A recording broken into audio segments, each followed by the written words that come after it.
Now that we've looked at the formula and function, let's look at the components of a function and the components of a formula. All formula and all functions will start with an equal sign. This is our way of telling Excel that we are going to calculate something. For example, if we go back to our formula here, and if we try to remove equal sign here and press enter, you'll find that if I go back here, this is now not calculating anything, because Excel thinks that this is just a string of characters that we have typed. It's now not recognizing that we need to calculate something. And the moment we put back our equal sign, our formula will start working nicely. If you click here, you can see that our formula is working nicely and the answer is correct as 12,200.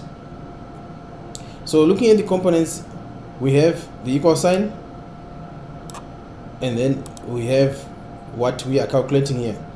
Two ways of doing it. We can have something like here, equal sign 3,400 plus 3,900 plus 4,900.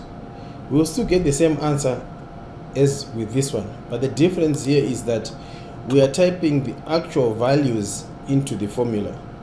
If we do this, it means if we change the figures here, we are going to have problems in terms of getting the same answer, because with other formulas that we have here, if we change the number, it will just pick whatever is in this cell. But with our top formula here, if we change this number to 5,000, it will still be saying here plus 4,900, but in the other two, it's responding now and it's now using 5,000. So that's the problem of hard coding and putting the amount exactly as it is into the formula. And as you are well aware of how mathematics works, when you're writing your formula, you must be very careful of how Excel is going to execute your formula.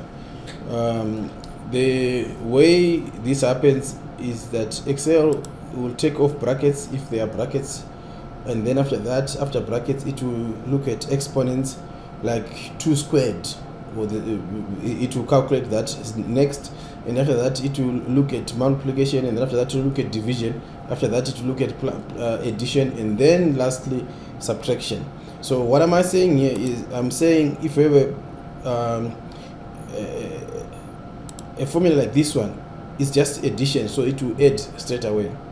But imagine if we had here first 5 multiplied by, let me just put here, you can see that you're getting 28,500, because we are saying 5 multiplied by B2 plus C2 plus D2. Now if we wanted to multiply the total of this quarter by 5, this answer would be wrong, because according to calculation of operations, you will find that the Excel is multiplying 5 by the first cell only, and then adding the answer to the 2 other cells. So what we need to do in this case is to force Excel by putting brackets on these other ones, so that we force Excel to multiply and get 61,000. So Excel is now going to add these and then multiply them. How is it going to add before multiplication? Remember, we said multiplication, division, addition, but this time it's going to be forced to add these ones because they are brackets. Remember, it's brackets off, and then we go to exponents, and then from exponents we're going to go to addition, multiplication, division, addition, and subtraction. Let me just give you something that you can keep and use every time.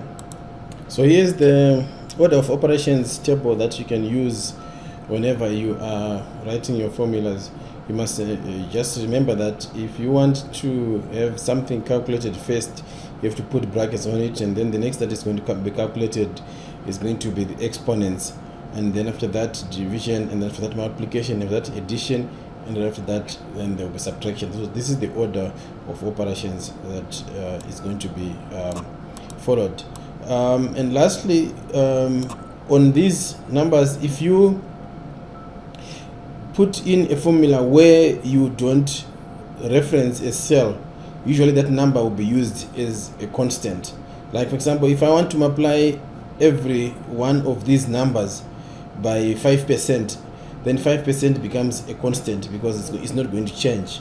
So that's basically what I wanted to end up on. So keep this with you. It will be very handy as you go on with your writing of